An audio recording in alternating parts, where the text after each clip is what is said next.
প্রকম্পনটা এত ভয়াবহ ছিল, আমার হৃদয় কেঁপে উঠছে যে এত ভয়ঙ্কর একটা প্রকম্প হতে পারে, এত ভয়ঙ্কর একটা কম্পন হতে পারে।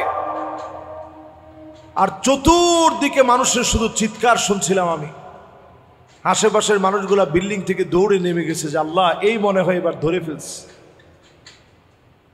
এরপরেও যদি আমরা নিয়ত শুদ্ধ না করি, শুধু ফেসবুকে একটা স্ট্যাটাস দিই, আহারে বড় একটা ভূমিকম্প হয়ে গেল, আল্লাহ বাঁচায় দিস, এরপরেও যদি নামাজের দিকে না আসেন, আল্লাহ তাআলা বড় মাপের ধরবে আমাদের। 9 মাত্রার ভূমিকম্প হতে পারে। আমি আপনাদেরকে ভয় দেখাচ্ছি না, সজাগ করতেছি।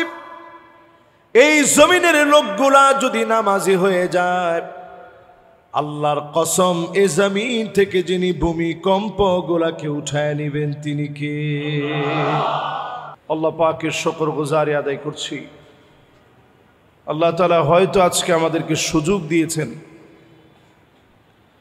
নতুন একটা জীবন আল্লাহ রাব্বুল আলামিন আমাদেরকে হয়তো দান করেছেন। পুরো ঢাকা শহরের জন্য যে একটা কম্পন সৃষ্টি হয়েছে, শুধুমাত্র এই কম্পন টেকটনিক প্লেট থেকে সৃষ্টি হওয়া একটা ভূমিকম্পন নয়, এটা আল্লাহ রাব্বুল আলামিন আমাদেরকে জাগরিত করেছেন। আল্লাহ তাআলা বুঝায় দিয়েছেন এই মাটির মালিক একমাত্র, শুধুমাত্র, কেবলমাত্র আল্লাহ সুবহানাহু ওয়া তাআলা। যেভাবে ভূমিকম্পে কেঁপে উঠেছে, কেউ হয়তো খানা খাইতেছিল, কেউ হয়তো রেস্ট নিচ্ছিল, ঘুমাচ্ছিল, কেউ হয়তো নামাজে আসার জন্য প্রস্তুতি নিচ্ছিল। আল্লাহ তাআলা এই মুহূর্তে একটা ভূমিকম্প দিলেন, পুরো ঢাকা শহরটা এমন ভাবে নড়ে চড়ে উঠছে, এই উঠার আওয়াজটা এমন ভয়ঙ্কর ছিল, চতুর্দিকে মানুষের শুধু চিৎকার ছিল। সব দিকে রাস্তাঘাটে মানুষ বের হয়ে পড়েছে, চিৎকার করতেছিল। এই পর্যন্ত অনেক বিল্ডিং এর খবর পাওয়া যাচ্ছে যেগুলো ধসে পড়েছে, যেগুলো হয়তো একটু বাঁকা হয়ে গেছে, ফাটল ধরেছে। ভূমিকম্পের মাত্রা তেমন বেশি না হলেও ক্ষতির মাত্রা অনেক। এর চেয়ে বড় সতর্কীকরণ আল্লাহর পক্ষ থেকে অনেক বড়। এই যে আল্লাহ সুযোগ দিয়ে আজকে আমাদেরকে এখানে বসার সুযোগ দিলেন, আমরা মালিকের দরবারে শুকরগুজারি আদায় করছি, পড়ছি আলহামদুলিল্লাহ। আল্লাহকে মানুষ চিনে কখন? বান্দা যখন ঠিক বিপদের মুহূর্তে পড়ে যায়, আল্লাহ পাককে চিনে ঠিকই। ওয়াইদা গাশিয়াহুম মাউজুন কাযযুলালি দাআউল্লাহ। বান্দা যখন বিপদে পড়ে যায়, মুসিবতের মধ্যে পড়ে যায়, যাওয়ার মতো বান্দার যখন কোনো জায়গা থাকে না, ওই মুহূর্তে যার নাম অকপটে মনে হয়ে যায় তিনি কে? আল্লাহ পাক আজকে আমাদেরকে মনে করায় দিলেন, সজাগ হও, ইস্তাইকিযু, জাগ্রত হয়ে যাও, সজাগ হয়ে যাও তুমি তোমার রবের জন্য। আল্লাহ তাআলা আমাদেরকে আজকে জাগ্রত করার জন্য একটা ভূমিকম্প দিলেন। হাদিসের ভিতরে ভূমিকম্পের যে কারণগুলা পাওয়া যায়, যে আয়াতে কারিমা আমি তেলাওয়াত করেছি, এই আয়াতে কারিমা থেকে একটু যদি অনুধাবন করার চেষ্টা করেন, আওয়ালা ইয়ারাউনা আন্নাহুম, তারা কি দেখে না নিশ্চয়ই তাদের উপরে ইউফতানুনা ফি কুল্লি আমিন মাররাতান আও মাররাতাইন, প্রত্যেকটা বছরে আমি আল্লাহ রাব্বুল আলামিন বড় বড় 1 অথবা 2টা পরীক্ষা নিয়ে থাকি। তাহলে বলেন, প্রত্যেক বছরে আল্লাহ তাআলা পরীক্ষা নেন কয়টা? বড় বড় 1 অথবা 2টা পরীক্ষা আল্লাহ তাআলা নেন। উদ্দেশ্য হচ্ছে সুম্মা লা ইয়াতুবুনা ওয়ালা হুম ইয়াযাক্কারুন, এরপরেও তোমরা তাওবা করে আমি আল্লাহর দিকে আসো না, আমার একটু স্মরণ করো না।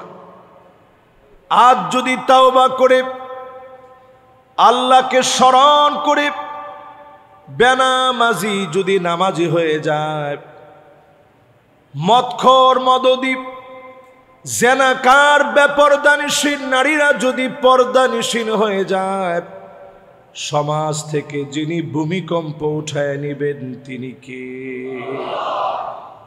ভূমিকম্পের অনন্য কারণ ইদা তুখিদাল ফাইউ দুআলা, রাষ্ট্রীয় সম্পদ নিজের বানায় নিবে। রাষ্ট্রীয় সম্পদের ক্ষেত্রে আমানত থাকবে না। রাষ্ট্রীয় সম্পদ যখন বক্ষণ করা হবে, ভূমিকম্প চলে আসবে। রাষ্ট্রীয় সম্পদের হিসাব না থাকা, রাষ্ট্রীয় সম্পদের হিসাব সংরক্ষণ না করা, জনগণকে ঠকানোর কারণে ভূমিকম্প হয়। আমার মনে হয় বাংলাদেশের মতো জনগণকে ঠকানো হয় এমন কোন রাষ্ট্র পৃথিবীর ভিতরে খুঁজে পাওয়া যাবে না, ঠিক কিনা বলে? সবচেয়ে বেশি জনগণ এদেশে ক্ষতিগ্রস্ত। মানুষের ব্যবসা বাণিজ্য, জনজীবন এখন হুমকির মুখে। এই যে অবস্থা, এটা পৃথিবীর ভিতরে ভূমিকম্প আসার অনন্য কারণ। ওয়াল ফাইউ দুআলা ইদা তুখিদাল ফাইউ দুআলা ওয়াল আমানাতু মাগনামা, আমানতদারি থাকবে না। মানুষের ভিতরে আমানতদার খুঁজে পাওয়া যাবে না। এখনকার সময় মিলায় দেখেন, 100 জনের ভিতরে আপনি টার্গেট নিয়ে খুঁজে দেখেন, আপনি যদি ওই লোকটার সঙ্গে লেনদেন করেন, ওই লোকটাকে আপনি লেনদেনে ছাপ পাবেন না। কারো কাছে যদি আপনি কর্জে হাসানা দেন, কাউকে সওয়াবের নিয়তে দিলেন, এই টাকা আপনি ফেরত পাবেন না। তার মানে দাঁড়ালো আমানতের খেয়ানত হবে চতুর্দিকে। এখন আমানতদার খুঁজে পাওয়া যায় না। একটা সময় ছিল ব্যাংক ব্যবস্থা ছিল না, মানুষ মানুষের কাছে আমানত রাখত। ঠিক যেইভাবে আপনি রাখতেন, চাওয়া মাত্র সেইভাবে ফিরিয়ে দিত। এর নাম আমানত। দিন দিন আমানত জমিন থেকে উঠে যাচ্ছে, ঠিক কিনা বলে? এই জন্য আজকের দুনিয়ার ভিতরে ভূমিকম্প আসতেছে। নবী আলাইহিস সালাম বলেন, যাকাতু মাগরামা, যাকাতকে মানুষ অভিশাপ বলে মনে করবে। এই যে ঢাকা শহরে যারা আমরা আছি, আমরা কয়জন মানুষ যাকাত দিই? বাড়িওয়ালা বলেন, ব্যবসায়ী বলেন, ব্যাংকে আল্লাহ তাআলা অনেক অজস্র টাকা দিয়েছেন, লাখে 2500 টাকা আপনি আল্লাহর জন্য দিবেন যে আল্লাহ আপনি দিছেন, আমার কোনো ব্যক্তিত্ব শক্তির কারণে এই টাকা অর্জিত হয় না, আল্লাহ আপনি দিয়েছেন। যাকাত আপনি খুশি মনে দিবেন, আল্লাহ আপনিই টাকা দিয়েছেন, আমার কোনো বড়ত্ব, কোনো মালিকত্ব কিচ্ছু নাই, সব আল্লাহ আপনি দিয়েছেন। এটা মনে করে কয়টা লোক আমরা যাকাত দিই? এই সমাজের যদি প্রপারলি যাকাত আদায় করা হতো, 2-3 বছর সময়ের ভিতরে এই সমাজটা এমন হয়ে যেত, দরিদ্র খুঁজে পাওয়া যেত না। বড় আমাদের দেশে অভাব যে আমরা যাকাত দেওয়ার মতো লোক থাকলেও বাংলাদেশে একেবারেই আমরা যাকাত আদায় করি না। যারা আদায় করি তারা থোক বরাদ্দ দিই। এরপরে যদি বলি যাকাত তো দিলেন না, না হুজুর আলহামদুলিল্লাহ দান করি তো। আপনি যদি শত শত কোটি টাকাও দান করেন, হিসাব ছাড়া যাকাত দিই, এই দানের জায়গায় থাকবে, কিন্তু যাকাতের গুনাহ কোনোভাবেই আল্লাহ মাফ করবে না, ঠিক কিনা বলেন? এবং যাকাতটা এত মারাত্মক, জাহান্নামকে আল্লাহ টেনে নিয়ে আসবেন।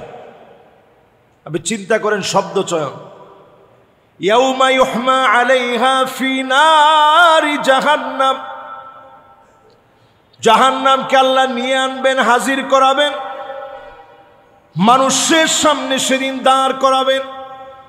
আল্লাহ পাক সেদিন বলবেন, গোলাম এই হচ্ছে সেই জাহান্নাম, এই হচ্ছে সেই জাহান্নাম, যেই জাহান্নাম আজকে তোর জায়গা হবে।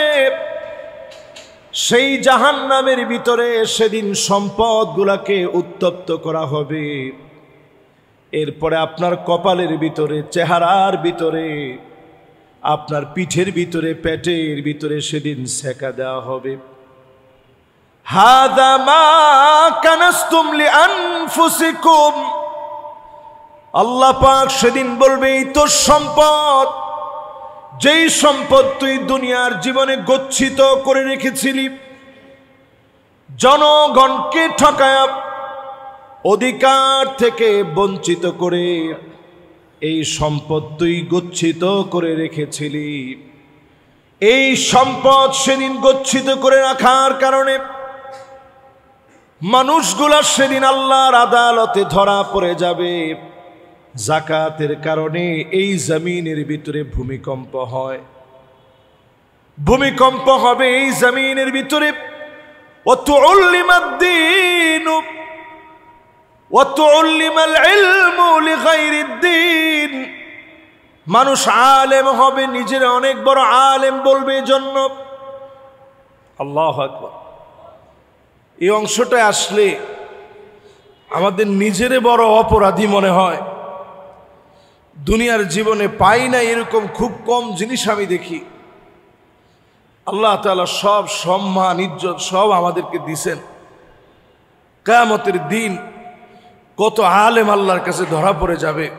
ওয়াতুল্লিমাল ইলমু লিগাইরিদ-দীন, দিন শিখছে, আলেম হয়েছে, শুধুমাত্র দুনিয়ায় আমারে আলেম বলবে, দুনিয়ায় আমারে খতিব সাহেব বলবে, দুনিয়ায় আমারে মুফাসসিরে কোরআন বলবে, দুনিয়ায় আমারে অনেক বড় আলেম মনে করবে। এই জন্য যারা আলেম হবে আল্লাহর আদালতে তারা ধরা পড়ে যাবে। এখন যারা এই মুহূর্তে শুনছেন, দুনিয়ায় আমরা ইলম যারা শিখি, মাদ্রাসার অনেক তালিবুল ইলম এই মসজিদে আসেন, এখানে অনেক উলামায়ে কেরামের সমারোহ সমাবেশ হয় প্রতি জুমাবারে। আমরা যারা আলেম হওয়ার চিন্তা ভাবনা করি, আলেম হতে হবে শুধুমাত্র আল্লাহর জন্য। ছাত্র জীবনে আমার বড় খেয়াল পড়ে, সবাই জিজ্ঞাসা করতেন যে দেশে গিয়ে কি করবি,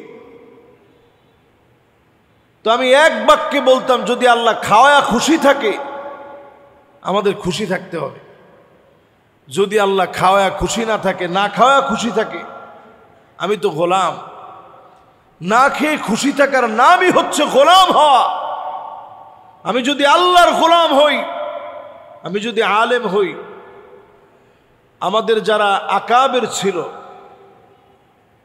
ইমাম শাফিঈ আলাইহির রাহমা, মানুষ তরমুজটা খেয়ে ফেলে দিতেন, আল্লাহু আকবার, ওই তরমুজটাকে উনি রাত্রিবেলায় কুড়ায় এনে ধুয়ে অবশিষ্টাংশ যেটা বাকি রয়ে গেছে, এই তরমুজের অংশ, এই খোসা, এই ছালগুলা উঠায় উঠায় খাইতেন। সেই ইলম আল্লাহ তাআলা আলেমদেরকে দিয়েছে। কিছু মানুষ দেখবেন আলেমদের সমালোচনা করে, কথা বলার সময় মোল্লা, কাঠমোল্লা, মুন্সি, হুজুর, আরে হুজুররা কি বোঝে, ইমাম সাহেবের পরামর্শ দেয়, ইমাম সাহেব সেজদাটা একটু আগে আগে দিতে পারেন, আপনার চাইতে বয়স কিন্তু আমার কম না, আপনার বয়স 30, আমার বয়স 70, ডাবলেরও একটু বেশি, আমি আপনার আগে রুকু সেজদা এখনো দিতে পারি, কিন্তু দেই না খালি আপনি ইমাম সাহেব দেখে। আরে মিয়া, যদি আপনি ইমাম সাহেবের আগে রুকু সেজদা করেন, শুধু নবীর উম্মত দেখে আল্লাহ আপনাকে ছাড় দিয়ে দিয়েছে। আপনি ইমাম সাহেবকে পরামর্শ দেওয়ার আগে চিন্তা করেন। আল্লাহর হাবিব বলেন, আমা ইয়াখশাল্লাযী আইয়ারফা রাসাহু ক্বাবলা ইমাম, ইমামের আগে যে মাথাটা উঠায়, আও ইয়াহউলাল্লাহু রাসাহু রাসাল হিমার, তার চেহারা গাধার মতো হয়ে যেত। শুধু হয় না নবীর উম্মত বলে, জোরে করে আল্লাহু আকবার। প্রিয় ভাইরা আমার, দুই একটা ঘটনা যদি এইরকম ঘটতো যে বের হইতেছে এই সময় চেহারা পরিবর্তন হয়ে গেছে, গাধার মতো হয়ে গেছে, মানুষ দেখার সাথে সাথে বলতো এই যে লোক ইমামের সাথে বেয়াদবি করছে। আল্লাহ তাআলা এত বড় আমাদেরকে অসম্মান করেন নাই, নবীজির দোয়ার কারণে আল্লাহ তাআলা আমাদেরকে এত বড় অসম্মান করেন। আলেমদের দাম আল্লাহর কাছে এত বেশি, সেই আলেম যদি ইখলাস পূর্ণ আলেম না হয়, লা খিলাস ইল্লা বিল ইখলাস, কোনো কিছু আল্লাহর কাছে যাবে না, যাবে শুধু এখলাসটা। এই এখলাস বাহ্যিক কোনো রূপরেখায় দেখা যায় না, এখলাস লালন করতে হয় অনেক ভিতরে। এই জায়গায় যদি ঘাটতি হয়ে যায়, আলেম যদি দুরাচারী হয়, ওই জমিনের ভিতরে ভূমিকম্প হয়। তার মানে আমাদের প্রত্যেকের দায়িত্বটা কত বেশি একটু চিন্তা করে। এরপরে আল্লাহর হাবিব বলেন, আতাআর রাজুলু ইমরাতাহু, স্ত্রীর কথা স্বামী উঠবে আর বসবে, স্ত্রীর কথা মতো স্বামীরা চলবে, স্ত্রীর কথা মতো স্বামীরা চলবে, স্ত্রী যেমনে বলবে অমনে চলবে। আজ আপনি তাকায় দেখেন, নারী অধিকারের নাম করে নারীদেরকে এত বেশি প্যাট্রোনাইজ করা হচ্ছে। তাকায় দেখেন উম্মতে মুহাম্মাদি, শেষ জামানার উম্মত, আজ আমাদের নারীরা এমন হয়ে গেছে। তাকায় দেখবেন এমন হয়ে গেছে, গড়ে গড়ে কাসিয়াতুন আরিয়াত, অধিকাংশ নারী এমন পোশাক পরে মনে হয় কোনো পোশাক পরে নাই, নিজেরা আবৃত করে রাখে এমন পোশাকে মনে হয় কোনো পোশাক পরে নাই। মেয়েরা ছেলেদের মতো ড্রেস আপ পরে, ওয়েস্টার্ন ড্রেস আপ করে, অবলীলায় যারা বের হয়ে যায়, এই ড্রেস আপগুলার কারণে আল্লাহর গজব চলে আসে, জমিনের ভিতরে ভূমিকম্প হয়। একটু হিসাব মিলায় দেখেন, যতগুলা নবীজি 1500 বছর আগে বলে গেলেন, আজকের ভূমিকম্প 5.7 মাত্রার ভূমিকম্প, রেখটার স্কেলে নরসিংদী থেকে মাধবদী থেকেই ভূমিকম্প উৎপত্তি হয়েছে। যদি এর মাত্রা 9 মাত্রায় হতো, হয়তো বা আজকের এখানে বসে কথা বলার হতো না। বাংলাদেশটা এমন ভাবে পিছায় যেত, 1-2 দিনের জন্য নয়, 100 বছরের জন্য পিছায় যেত। ডিজিটাল স্বপ্ন শুধু ম্যাজিক্যাল হয়ে যেত, সব জায়গায় পড়ে থাকতো। পুরা বড় বড় বিল্ডিং গুলা সব সেজদা অবনত হয়ে যেত। আমরা হয়তো আল্লাহর কাছে চলে যেতাম, যার যার আমল নিয়ে হাজির হয়ে যেতাম। আজকের দিনে কল্পনা করেন কতজন আল্লাহর সামনে দাঁড়ায় যেতাম। আজকেও ফজরের নামাজটা আমরা আদায় করি নাই, আজকেও ফজরের নামাজ পড়ি নাই। আল্লাহ পাক যখন আমারে ডাক দিতে নাই, কেন ফজরের নামাজ পড়লি না? ফেরেশতারা ডেকে ডেকে আনতো তারিকুস সালাত। অনেকগুলা নামাজ পরিত্যাগকারী আজকে বাংলাদেশ থেকে বিদায় হয়েছে, আমাদের নামটা হয়তো ওই কাতারে চলে যেত। অসংখ্য লোকেরা বেনামাজি হয়ে দাঁড়াতো, অসংখ্য লোকেরা মালিকের সামনে চেহারা দেখাতে পারত না। আজকে আল্লাহ তাআলা নতুন করে নরম একটা সংকেত দিয়ে দিলেন, বাংলাদেশের টেকটনিক প্লেট ফেটে আছে, বড় বড় ভূমিকম্প হতে পারে, 9 মাত্রার ভূমিকম্প হতে পারে। আমি আপনাদেরকে ভয় দেখাচ্ছি না, সজাগ করতেছি। এই জমিনের লোকগুলা যদি নামাজি হয়ে যায়, আল্লাহর কসম এ জমিন থেকে যিনি ভূমিকম্প গুলাকে উঠায় নিবেন তিনি কে? নবী আলাইহিস সালাম বলেন, আক্কা উম্মাহু, সময় আসবে এমন যেই সময়ে দেখবেন মায়ের সঙ্গে খারাপ ব্যবহার করা হবে, মায়ের সঙ্গে দুরাচার করা হবে, প্রতিনিয়ত মাকে ধমক দিয়ে কথা বলা হবে। এই জন্য জমিনের ভিতরে ভূমিকম্প হবে। আজকের জমানায় প্রযুক্তি যত বেশি উৎকর্ষ সাধন করেছে, আপনি হিসাব করে দেখবেন অধিকাংশ যুবক এখন মায়ের সঙ্গে খারাপ ব্যবহার করে, ধমক মেরে কথা বলে, জারি মেরে কথা বলে। ও যুবক, তুমি জারি মেরে মাকে কথা বললা, তোমার কারণে আল্লাহ রাগান্বিত হয়ে গেছে। আজকের ভূমিকম্প একদিনে হয় নাই, একদিনে ভূমিকম্পটা হয় নাই, তোমার দীর্ঘদিনের বদ আমলের কারণে ভূমিকম্প হয়েছে। আকসা আবাহু, বাপকে দূর দূর করে সন্তান তাড়ায় দিবে, বাপের বড় বোঝা মনে করবে। আজকে অসংখ্য সন্তান আছে বাপের বোঝা মনে করে, বাপের কখনো মূল্যায়ন করে না। বাপটা তো এমন, এই পৃথিবীর ভিতরে একজন মানুষ এমন আছে যে তোমারে দেখতে চায় তুমি তার চাইতে অনেক বড় হবা। আমি দেখতে চাই আমার ছেলে আমার চাইতে বড় আলেম হবে, আমার চাইতে বড় জায়গায় বসবে। প্রত্যেক বাপ দেখতে চায় তার চাইতে তার সন্তান ভালো কিছু করবে। বাপ তো এমনই হয়, যে বাপেরা এত আদর করে তিল তিল করে সন্তানগুলারে বড় বানায়, এই সন্তানেরা অনেকেই বাপরে ভুল বুঝে, বাপরে পর মনে করে, দূর দূর করে বাপরে তাড়ায় দেয়। নবী আলাইহিস সালাম বলেন, আদনা সাদিকহু,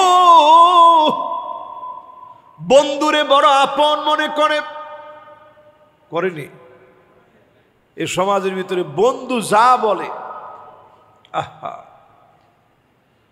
সমাজের অবস্থা এমন হয়ে গেছে, বন্ধু যা বলে তা। আল্লাহু আকবার। এই যে যা যা রাসূল বলে গেছে 1500 বছর আগের কথা, একটু মিলায় দেখেন তো, আজকে থেকে 50 বছর আগে কয়টা মিলতো আর এখন কয়টা মিলে? আজকে থেকে 50 বছর আগে বাপ যে খাটের মধ্যে বসতো, আমরাই তো এই খাটের ভিতরে বসি নেই। বাপ বসছে, আমরা দাঁড়ায় রইছি। আব্বা যতক্ষণ না বলছে বাজান বস, এরপরে আব্বা যখন বলতো বাজান বস বস, অসুবিধা বস। এটা শুধু আমি আমার আব্বার কথা বলতেছি এরকম না, আপনাদের ক্ষেত্রে এরকম হয়েছে না? বাপ মা যেই খাটের ভিতরে থাকতো বসতো, ওই খাটের ভিতরে সন্তান বসতো না, দাঁড়ায় থাকতো, যেটা আমার আব্বা আম্মার থাকার জায়গা। আর এখন ট্রেডিশন এমন হয়ে গেছে, আমরা এখন সন্তানরা, আমার সন্তানই তো আমার তুমি তুমি করে বলে। এখন ট্রেডিশন হয়ে গেছে, এটা ট্রেন্ডিং চলতেছে তুমি তুমি বলা। তো এটা আমি খারাপ বলি না, বলো, কিন্তু আপনি একটু চিন্তা করেন, আমরা কি তুমি করে বলতে পারছি? চোখে চোখে তাকায় বাপের সাথে কথা বলা তো অসম্ভব, তুমি বলা তো বহু দূর কা বাত হয়। কিসের তুমি বলা? বাপের চোখে চোখে তাকায় আমরা কথা বলতে পারি নাই। আর এখনকার সময় ট্রেন্ডিং এমন, বাপের কাছে এখন আমাদের আবদারের শেষ নেই। 50 বছর আগেই সমাজটা এমন ছিল না। বাপের মানুষ সম্মান ইজ্জত করত যেমন, আবার বন্ধু মনে করতো তেমন। সব কথা এসে বাপের কাছ থেকে পরামর্শ নিত যে আব্বা আমি তো চিন্তা করতেছি এইভাবে পড়বো, কেমন হয়। কিন্তু এখন আর বাপের কিছু জিজ্ঞাসা তো করেই না। বাপ যদি বলে বাজান কি সিদ্ধান্ত নিলি, তুমি কি বুঝবা? বাপ মনে মনে চিন্তা করে আসলে তো আমি কি বুঝবো, আমি তো এই যুগের লোক না। আল্লাহু আকবার। নবীজির কথাগুলা কত সত্য, বিশ্বাস করেন। 10:37 যখন ভূমিকম্পটা হয়, আমার কাছে মনে হইল যে এইবারের ভূমিকম্পটা একটু ভিন্ন রকমের। আমি গতকালকে কুমিল্লা মাহফিল শেষ করে দেবিদ্বার থেকে আসছি, ফজরের নামাজ পড়ে আইসা একটু ঘুমাইছি। তো আমি অ্যালার্ম দিয়ে রাখছিলাম যে 11টার দিকে আমি ঘুম থেকে উঠব। দেখেন, অ্যালার্মের আগে আল্লাহ তাআলা একটা অ্যালার্ম দিয়ে দিছে, তোর অ্যালার্ম বাজার আগে তুই উঠে যা। প্রকম্পনটা এত ভয়াবহ ছিল, আমার হৃদয় কেঁপে উঠছে যে এত ভয়ঙ্কর একটা প্রকম্প হতে পারে, এত ভয়ঙ্কর একটা কম্পন হতে পারে। আর চতুর্দিকে মানুষের শুধু চিৎকার শুনছিলাম আমি। আশেপাশের মানুষগুলা বিল্ডিং থেকে দৌড়ে নেমে গেছে যে আল্লাহ, এই মনে হয় এবার ধরে ফেলছে। এরপরেও যদি আমরা নিয়ত শুদ্ধ না করি, শুধু ফেসবুকে একটা স্ট্যাটাস দিই, আহারে বড় একটা ভূমিকম্প হয়ে গেল, আল্লাহ বাঁচায় দিস, এরপরেও যদি নামাজের দিকে না আসেন, আল্লাহ তাআলা বড় মাপের ধরবে আমাদের। এরপরে নবী আলাইহিস সালাম বলেন, এমন সময় আসবে যাহারাতিল আসওয়াতু ফিল মাসাজিদ, মসজিদের ভিতরে হট্টগোল হবে, ক্ষমতার দ্বন্দ্ব হবে, মারামারি কাটাকাটি মসজিদের ভিতরে শুরু হয়ে যাবে। আমি প্রশ্ন করতে চাই, এখন মসজিদের ভিতরে হট্টগোল আছে না? না, আপনারা যেরকম আছে বললেন, আসলে কি আছে? সারা বাংলাদেশে মসজিদের ভিতরে এখন হট্টগোল হয়। আলহামদুলিল্লাহ, আমাদের মসজিদটা ব্যতিক্রম। এখানে খুতবা শুরু হয়ে গেলে পিনপন নীরব একটা পরিবেশ থাকে। এটা আল্লাহ তাআলার মেহেরবানি। আমি আপনাদের কাছে আল্লাহ শুকরিয়া আদায় করার পরে আপনাদের প্রতি কৃতজ্ঞ যে আপনারা কথাগুলো বোঝার চেষ্টা করেন। আচ্ছা, আমি বয়ান করতেছি, আপনারা যদি টুকটাক কথা বলা শুরু করেন, আমি কতটুকু বলে আপনাদেরকে বারণ করতে পারবো বলেন? কিন্তু আপনারা এই যে নিচ থেকে নিশ্চুপ হয়ে শুনতেছেন। আমার মুতাল্লিস সাহেব আমি আসার সময় বলতেছিল, হুজুর আজকে একটু ভূমিকম্প নিয়ে বইলেন। বাবু ভাই আসার সময় বলতেছিল, হুজুর একটু আজকে ভূমিকম্প নিয়ে বইলেন। তার মানে আপনি বুঝতেছেন, সবার ভিতরে একটা ধাক্কা লেগে গেছে। এই তো মনে হয় আমাদের সতর্ক হওয়ার সময় চলে আসছে, ঠিক কিনা বলেন? প্রিয় ভাইরা আমার, নবীজি এরপরে বলেন, সাদুল কবিলা ফাসিকুহুম, ফাসিকেরা এলাকায় এলাকায় নেতা হয়ে যাবে, বড় বড় নেতা হবে। জাইমুল কওমে আরজালুহুম, বড় বড় নেতা হবে, বড় বড় দুশ্চরিত্র। আল্লাহর নবী 1500 বছর আগে বলে গেলেন, অধিকাংশ জায়গায় কাউমে কাউমে এলাকায় এলাকায় ফাসিকরা নেতা হয়ে যাবে, বড় বড় নেতাগুলা হবে বড় বড় দুশ্চরিত্র। এমন অবস্থা এখন বাংলাদেশে আছে না? না,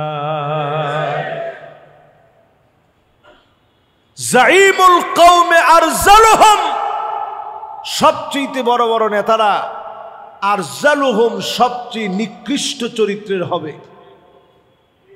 আমি আর ব্যাখ্যা বিশ্লেষণে যেতে চাই না, শুধু হাদিসটা বললাম, অনুবাদ বললাম, ঠিকঠাক আপনারা বলছেন।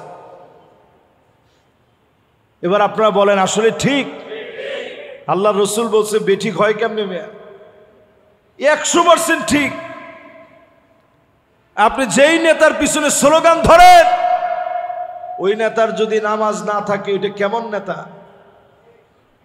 কিয়ামতের দিন মানুষ বলবে, আল্লাহ ওই নেতারে হাজির করেন, নাজআলহুমা তাহতা আকদামিনা লিয়াকুনা মিনাল আসফালিন। দুনিয়াতে তো পারি নাই, আজকে তারে পায়ের নিচে দিয়ে তারপরে জাহান্নামে যেতে চাই। অন্তত তাকে আজকে এই জমিনের ভিতরে আসফালদের অন্তর্ভুক্ত করতে চাই। আজকে তারে অপমান যতটুকুন করার করে তারপরে যাব। একটু চিন্তা করেন কি জবাব আল্লাহর কাছে আমরা দিব। এরপরে এমন সময় আসবে, জহারাতিল কাইনাতুল মাআজিফ, চতুর্দিকে গান বাজনা বেড়ে যাবে, মিউজিক বেড়ে যাবে। এখন তাকায় দেখেন, অলিতে গলিতে বাড়িতে বাড়িতে এখন মিউজিক আছে না? না, আমাদের বিবাহ শাদীর ভিতরে ইজাব আর কবুল শুধুমাত্র মাশাআল্লাহ ইসলামী পন্থায় হয়। হুজুর একজনকে নিয়ে মোনাজাতটা ইসলামী পন্থায় হয়, বিবাহের খুতবাটা ইসলামী পন্থায় হয়। এছাড়া বাকি যা আছে এই সবটাই আমাদের দেশে হয়, যার মধ্যে ইসলাম নাই। মিউজিক দিয়া শুরু হয়, জোরে কন কি দিয়া? আহারে, আপনি বরকত কেমনে আশা করেন? আইসারুহা মাউনা, বরকত হবে ওই বিয়ের ভিতরে যে বিয়ে সহজ হবে। আর আমাদের বিয়ের ভিতরে সহজ তো দূরে থাক, বিয়ের নাম নিলেই 10 লাখ টাকা অনুষ্ঠানে খরচ, 10 লাখ টাকা যৌতুক, এগুলো আছে না নাই? তো ভূমিকম্প হবে না কি হবে কোন? এরপরে নবীজি বলেন শুরিবাতিল খামর, এই জমিনে ভূমিকম্প হবে, প্রচন্ড ভূমিকম্পে কেঁপে উঠবে, শুধুমাত্র কেবলমাত্র অনন্য কারণের ভিতরে অন্যতম কারণ মদ পানের কারণে। চতুর্দিকে মদ পান হবে, শুরিবাতিল খামর, চতুর্দিকে মানুষ মদ পান করবে, দেদারসে মানুষের ভিতরে মদ চলবে। কেমন যেন মদটাকে নিষিদ্ধ হওয়ার পরেও মানুষ বৈধ বলে মনে করবে। এখন বাংলাদেশে মদের লাইসেন্স পাওয়া যায়, লাইসেন্স করে তারপরে তিনি মদ খান। আহারে মানুষ, কবে শুধরাবেন? কবে আল্লাহর দিকে আসবেন? কবে একটু নিজেরে পরিবর্তন করবেন? কবে নিজেরে নামাজ হিসাবে দেখবেন? বয়স চলে যাচ্ছে। যারা আমার সামনে বসছেন, আর 3-4টা মিনিট সময় নেই। আজকে জীবনে তো আর কথা না বলতেও পারতাম। যারা আমার সামনে বসছেন, প্রিয় ভাইয়েরা আমার, জীবনের একটা সময় থাকে সবই, একেবারে জীবনের ছোটবেলা, শিশুকাল, তখন হামাগুড়ি দিতে মজা লাগে, বাপের হাতে ধরে হাঁটতে মজা লাগে, জীবনের কোনো টেনশন নেই। 10 বছর পর্যন্ত এই সময়টাকে সবই বা জীবনের শিশুকাল বলে। এখান থেকে মানুষ চলে যায় গোলাম। একটু একটু তখন বাপেও চট থাপ্পড় দেয়, এই নামাজ চল, ঠিক নেই, এটাকে বলে গোলাম। এই 10 থেকে নিয়ে 15 বছর বাপ মায় শাসন করে, এই এটা করিস না, এটা কর। আগে সব আদর করে বুঝাইছে, এখন হালকা হালকা হালকা হালকা একটু মাইটের দেয়, এটাকে বলে গোলাম। এই সময়টা অত্যন্ত সেন্সিটিভ। এরপরের সময়টা সাবন, পূর্ণ যৌবনা, যুবক, এই সময়টা শুরু হয় আমার আপনার জীবনে 15 বছর থেকে শুরু করে 40 বছর পর্যন্ত বয়সটাকে যৌবনের সময় বলে। মানে আপনি বালেগ হয়ে গেছেন, এই সময়টা আল্লাহ তাকায় থাকে আপনার দিকে। শাবুন নাশা ফি ইবাদাতিল্লাহ, ও যুবক, এই সময়টা তুমি আল্লাহকে ডাকার সময়, এই সময়টা আল্লাহকে ডাকার সময়। এই সময়টাতে যে যত বেশি আল্লাহর কাছে প্রিয় হবে, তত বেশি মালিক আপনারে আপন বানায় নিবে। এই সময়টাতে যে যত বেশি আল্লাহরে ডাকবে, আরশে আজিমের নিচে জায়গা হয়ে যাবে, মালিক বড় আদর করে ভালোবেসে নিবে।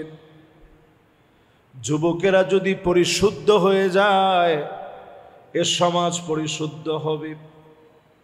এরপরে একটা সময় আসে 40 থেকে নিয়ে 60, এটাকে মুদ্দাতুল কুহুল বলা হয়।